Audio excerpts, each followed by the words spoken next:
এই অনুব্রত মণ্ডলকে রাস্তা দিয়ে এরকম কোমরে বেঁধে দড়ি বেঁধে থানায় নিয়ে যা, সেই দাবি আমাদেরও আছে। আমরা সেই মর্মেই আজকে স্মারকলিপি প্রদান করেছি। মা বউকে নিয়ে একজন আইসিকে যেভাবে কুরুচিকর আক্রমণ করেছে অনুব্রত মণ্ডল, তাতে আমরা মনে করি সমাজের সকল নারী সমাজের মান সম্মান হানি হয়েছে। সমাজ দেখতে চায় এই অনুব্রত মণ্ডলকে পুলিশ যেন কোমরে দড়ি বেঁধে রাস্তায় হাঁটিয়ে থানায় নিয়ে যায়।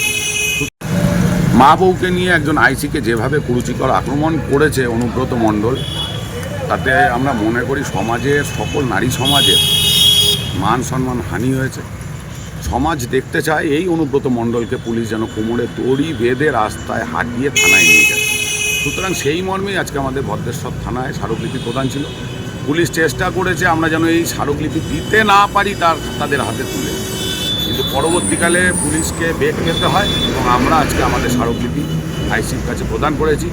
মানুষের যে দাবি রয়েছে এই অনুব্রত মণ্ডলকে রাস্তা দিয়ে এরকম কোমরে বেঁধে দড়ি বেঁধে থানায় নিয়ে যা, সেই দাবি আমাদেরও আছে। আমরা সেই মর্মেই আজকে স্মারকলিপি প্রদান করেছি।